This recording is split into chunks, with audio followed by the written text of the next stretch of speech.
Agora vamos falar aí de política e campanha eleitoral.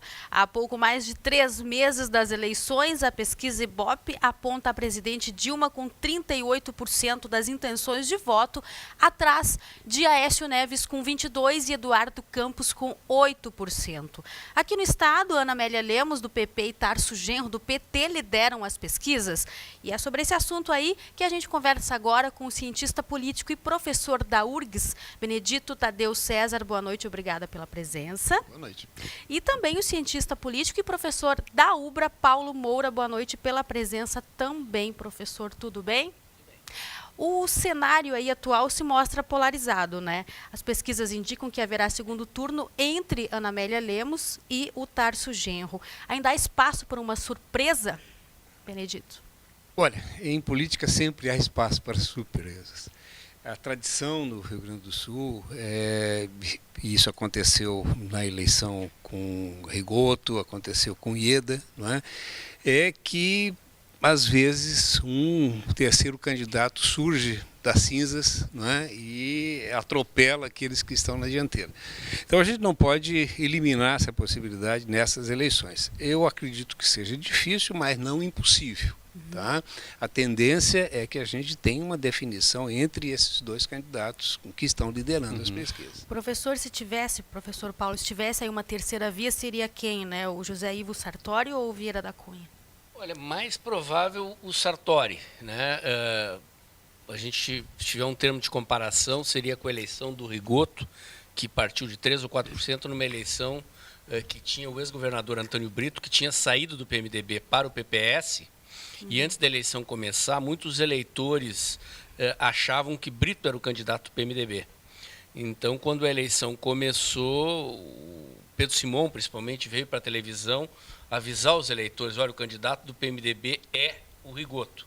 E ocorreu uma polarização muito exacerbada entre Tarso e Brito, provocou um desgaste para ambos, mas principalmente para o Brito, e o eleitor se deslocou do Brito para o Rigoto, e o Rigoto terminou vencendo a eleição. Né? Então, o Sartori, neste momento, ele está menor do que o PMDB. O PMDB é um partido muito forte, muito estruturado no Rio Grande do Sul.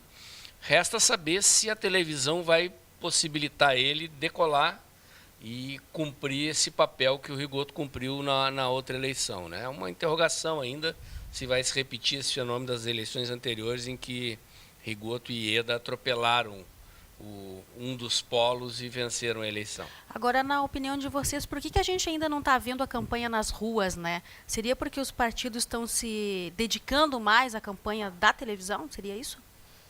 Olha, efetivamente a campanha começa quando começa o horário eleitoral gratuito no rádio e na TV. Né? Enquanto isso não acontece, o eleitorado ainda não se ligou, né? Não se liga na campanha. Nesse ano nós tivemos ainda a Copa do Mundo, né? Que acho que colocou um pouco para frente a preocupação eleitoral.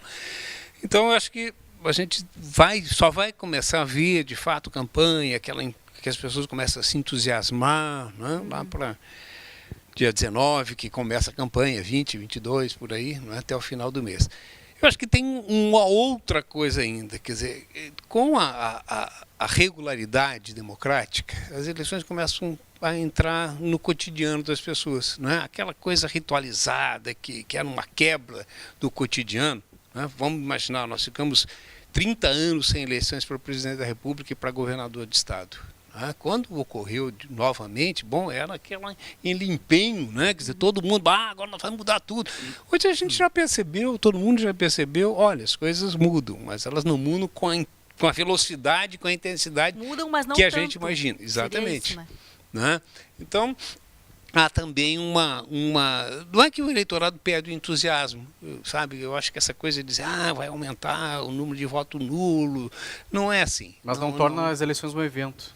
Mas eu agregaria 2 outros elementos aí. A gente tem observado que a cada eleição os candidatos têm apresentado mais dificuldade de arrecadar fundos. Né? Os financiadores estão mais retraídos.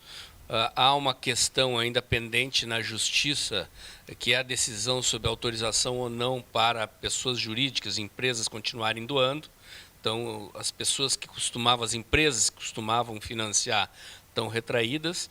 E eu acho que há também um maior desgaste da imagem da classe política que está deixando o povo um pouco distante, mais frio do que em outras eleições. Eu acho que os fatores que o Benedito Tadeu levanta são reais, são, né, uma análise correta, mas eu agregaria esses dois elementos. O eleitor está mais desconfiado, mais distante, principalmente em relação aos candidatos ao legislativo, né? Seria desacreditado? Desacreditados, e acho eu que haverá sim um aumento das abstenções, dos votos brancos e nulos para os cargos do legislativo. Só complementar uma coisa aqui. Não, eu acho que o Paulo tem razão e acredito que talvez tenhamos, né, quer dizer, um aumento para o legislativo, mas eu quero lembrar o seguinte, olha, para os cargos executivos, presidente da República e presidente da República e governador de estado, senador, as pesquisas esse ano estão no mesmo ritmo das pesquisas das campanhas anteriores, né? Quer dizer, quando você começa as pesquisas, há um índice muito alto de abstenção, de não sabe, não respondeu, né? Isso vai caindo à medida que se aproxima o período eleitoral e há uma grande queda, muito mais acentuada, né? A curva tem uma inversão muito melhor, uma inflexão muito maior de queda quando começa o horário eleitoral. Né? Que as pessoas começam, de fato, a se decidir, a se ligar e a se decidir. Eu acredito que não tenhamos uma coisa muito diferente nesse ano. Agora, essa polarização entre os dois candidatos aqui no Estado e essas pesquisas, antes mesmo das eleições, né, como pré-candidatos, né, as intenções de voto, elas podem ter dificultado a arrecadação de outros candidatos, que não os dois? Arrecadação de verbas, né, de doações para a campanha seria? Olha, as grandes empresas, elas costumam destinar recursos para todos os candidatos, né? Agora, óbvio que eles destinam recursos dependendo do percentual de intenção de voto de cada um. Pois é. Né? Quer dizer, ninguém aposta muito em cavalo que está em último, né, que está perdendo o páreo. Tá? Então tá, e nos debates de rádio, né, Dani, Gaúcha e também na Guaíba, foi possível perceber que a candidata que lidera as pesquisas, Ana Amélia Lemos, evitou um atrito com o segundo colocado, né, o Tarso Genro. Tá? Por que ela adotou essa estratégia? Olha, é uma atitude característica de quem lidera, né? Quem lidera normalmente é alvo do ataque dos outros. A sua preocupação é preservar a condição de líder. Né? Então, normalmente, se o líder, digamos assim, para usar o linguajar gauchesco, dá estribo para quem lhe ataca, ele, de certa forma, está fortalecendo o atacante, está reconhecendo o ataque. Então, a preservação da posição de liderança provém de uma atitude defensiva, justamente de evitar atrito para contornar o eventual desgaste e a perda da condição de liderança. É típico de todo candidato liderando pesquisa, essa atitude conservadora, digamos assim. O professor Benedito, ele pincelou isso agora aqui, mas a gente vai aprofundar um pouquinho, né, Perdigão? O cenário mostra aí uma disputa muito equilibrada também no Senado, né? O Lazier Martins e Olívio Dutra estão empatados tecnicamente. Já o Beto Albuquerque aparece com 10%, né? Qual seria a possibilidade desse percentual do candidato do PSB migrar aí para um dos dois últimos, né, na última hora aí, Lazier ou Olívio? Olha, eu acho que o fenômeno é parecido com a situação para o governo do Estado. Tá? Quer dizer, é possível que o Beto Albuquerque também embale, não é, e aumente o seu percentual. Mas me parece que o mais provável é ao contrário. Tá? Quer dizer, como há uma polarização, né, Lazier e Olívio, tá? E como o Beto disputa votos no mesmo espectro ideológico do Olívio, tá? É provável, tá? Se não ocorrer nenhuma catástrofe, tá? Que quando se aproxima, quanto mais se aproxima o período eleitoral, menos, né, mais esvazia a candidatura do Beto Albuquerque. Diminua. Tá? Quer dizer, esse voto pode migrar, né? Eu acho que o Paulo, outro dia nós estávamos comentando, e eu acho que o Paulo vai pegar o gancho aí e vai falar da possibilidade de uma quarta, talvez, candidatura, não é isso? Na verdade, vamos comparar a eleição anterior, na qual esteve em disputa um cargo de senador, né? Ela revelou algo interessante. O senador Pedro Simon, na última eleição que concorreu, ele perdeu 700 mil votos em relação a ao pleito anterior.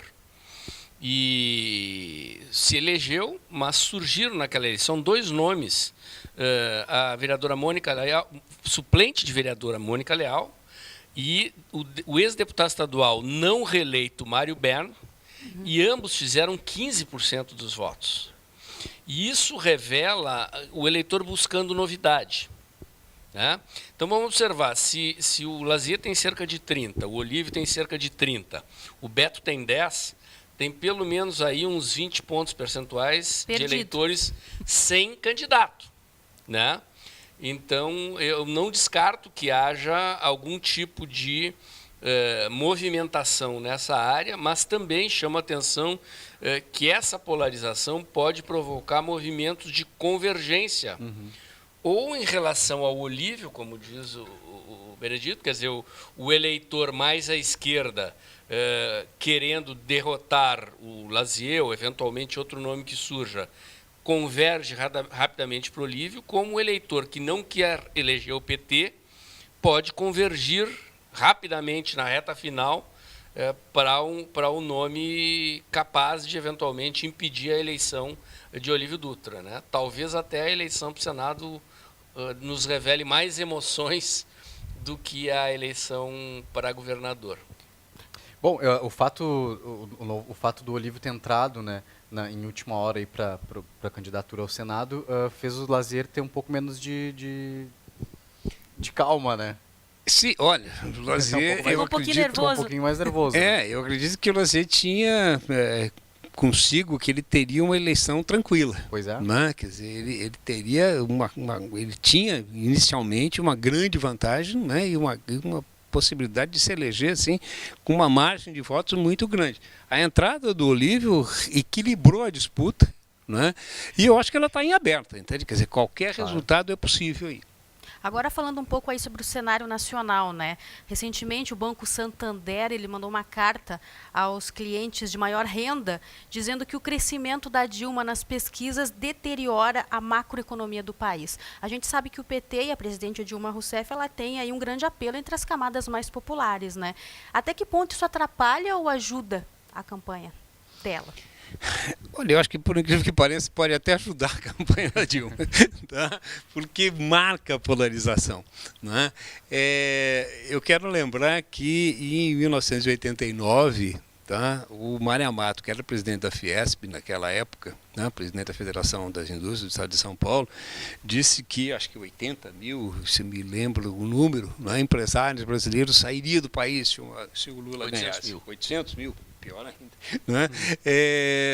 Depois, na eleição de Lula em 2002, quando Lula finalmente se elege pela primeira vez, o Soros, né, mega investidor e tal, disse coisa semelhante. Né? Chegou a dizer assim, uma frase que ficou famosa, que era que os brasileiros não tinham o direito, né, de escolher quem bem entendesse para ser presidente. Né? Então é muito parecido com o que o Santander fez. Né? Talvez agora tenha ficado mais claro essa manipulação, né? Esse jogo que tem sido feito na Bolsa de Valores. Né? Quer dizer, o que o Santander informava aos seus clientes era o seguinte, olha, né? A subida da Dilma nas pesquisas deteriora os ganhos nos investimentos de Bolsa, porque pode cair a Bolsa. Né? Quer dizer, então direcione os seus investimentos para aqueles mais especulativos. Né? Bom, além de, eu acho, ser politicamente uma jogada pouco inteligente do Santander, porque ele se queimou com isso, não é? Quer dizer, ele ofereceu a possibilidade para que a campanha da Dilma e que os militantes, né, da sua candidatura, quer dizer, saiam a campo e digam, olha, está vendo? A elite não nos quer. Né? Então, isso é sinal de que nós estamos, sim, do lado, né, daqueles dos mais pobres, dos mais necessitados. Então, a coisa fica bem demarcada. Professor, eu acho que outro aspecto interessante a considerar aqui, que é o seguinte, a economia do Brasil não vai bem.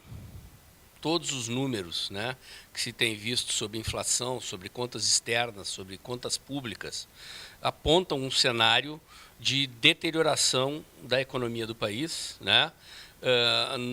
Hoje as projeções do mercado pelo boletim Fox emitido essa semana apontam um crescimento do PIB abaixo de 1% já. Já há analistas econômicos apontando para um quadro de recessão antes do final do ano. O setor industrial na ponta desse processo, já ingressando em recessão, a inflação ultrapassando o teto da meta. E o que eu acho que os analistas do Santander alertaram é exatamente isso. Se não houver... o erro deles talvez tenha sido colocar desta maneira. Eles, como analistas de uma instituição financeira, talvez se saíssem melhor se dissesse: se não houver mudança nas diretrizes da política econômica, o cenário continuará se deteriorando, o que é real. Se esta política econômica está produzindo estagnação ou ameaça de recessão e inflação, e as diretrizes da política econômica não mudarem, o destino é previsível, né? E eu acho que este é um assunto que é pano de fundo do debate eleitoral, né? Haverá continuidade dessa política econômica ou haverá mudança, né?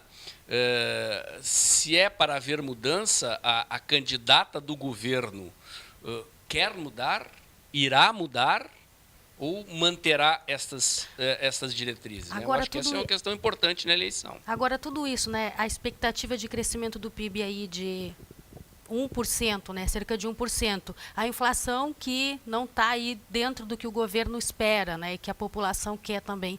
A oposição vai usar isso, então, para tirar votos da Dilma. Já está né? usando, já está usando.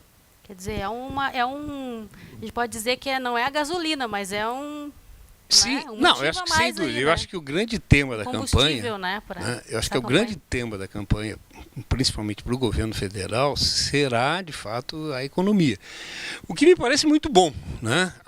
Aquele debate pequeno, curto, né? que se esboçava, que era o debate meramente moralista, tá? Parece que está ficando de lado, até porque parece que ninguém tem telhado de aço, né? Todos têm telhado de vidro, né? O Aécio está aí e os aeroportos familiares não nos deixam mentir, né? Eu acho sim que a questão a economia e os rumos da economia brasileira serão o mote da discussão. O que fica complicado é o seguinte: é que novas propostas serão essas, né, possíveis, porque se o Paulo tem razão quando ele diz que há uma desaceleração na economia brasileira, a gente tem que olhar também pelo outro lado, entende? Que o que está acontecendo é que está diminuindo o ritmo de crescimento, está diminuindo o ritmo de geração de empregos. Mas o Brasil é ainda um dos poucos países do mundo que continua crescendo. Né? É um dos poucos países do mundo onde menos do que todos os parceiros da América Latina. Que tem um PIB 5, 10, 15 vezes menor do que o brasileiro. No mesmo continente. Então, qualquer coisa que você cresça, né? Quer dizer, quando eu tenho 1 e passo a 2, eu tive 100%. Né? Quer dizer, então, é fácil quando você tem muito pouco crescer. Não é fácil, isso é resultado de políticas econômicas que produzem resultados. Mas veja, comparativamente, o salto é muito menor. Certo? Quer dizer, o que nós temos que nos comparar são com os países desenvolvidos. Nós somos hoje a 6ª economia no mundo. Também estamos crescendo menos. Não estamos. Estamos. Os índices não são esses.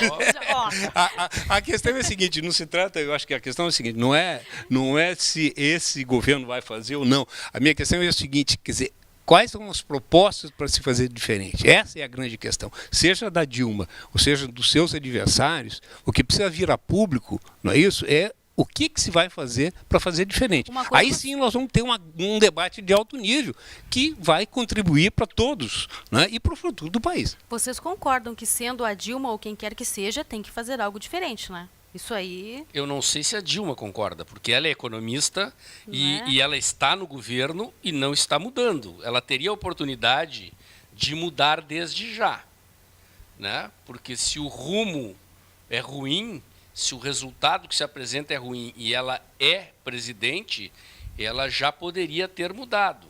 E todos os sinais que ela emite são de que ela acha que esta política econômica está correta e não precisa ser mudada. A nossa divergência é o seguinte, quer dizer, é ruim ou não é ruim? O Paulo acha que é ruim, eu acho que não é ruim. Me parece o seguinte... mostram que 70% dos eleitores acham que é ruim. Exatamente o que eu ia falar. 70% acham que é preciso de mudança.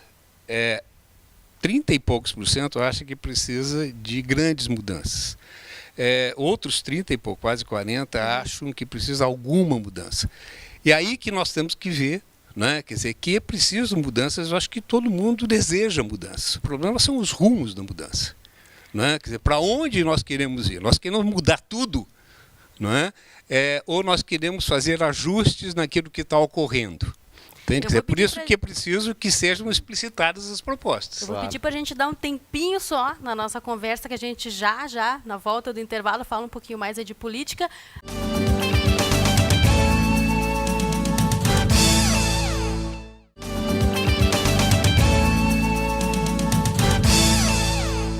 Agora, voltando aí a falar de política, a gente até falou no finalzinho lá do segundo bloco sobre o aeroporto aí, né, do Aécio Neves. Quer dizer, ele está sendo acusado de ter construído um aeroporto, né, o governo dele está sendo acusado de ter construído um aeroporto no terreno da família dele. Inclusive, até esse aeroporto ele vai ter o nome do tio-avô do Aécio. O candidato, ele decidiu que não vai falar sobre o assunto, né, não vai comentar sobre isso. Vocês acham que ele está tendo uma atitude certa em não falar sobre isso nesse momento? Olha, estrategicamente eu acredito que ele está agindo da melhor maneira para a candidatura dele, para a campanha dele. Quanto menos ele falar do assunto, quanto mais ele contribuir para que isso saia da pauta jornalística, melhor para ele. O que eu dizia, né, e eu acho que isso é importante, é que, bom, primeiro, as questões morais, eu acho que elas são importantes para a política, são importantes para a vida de todos nós.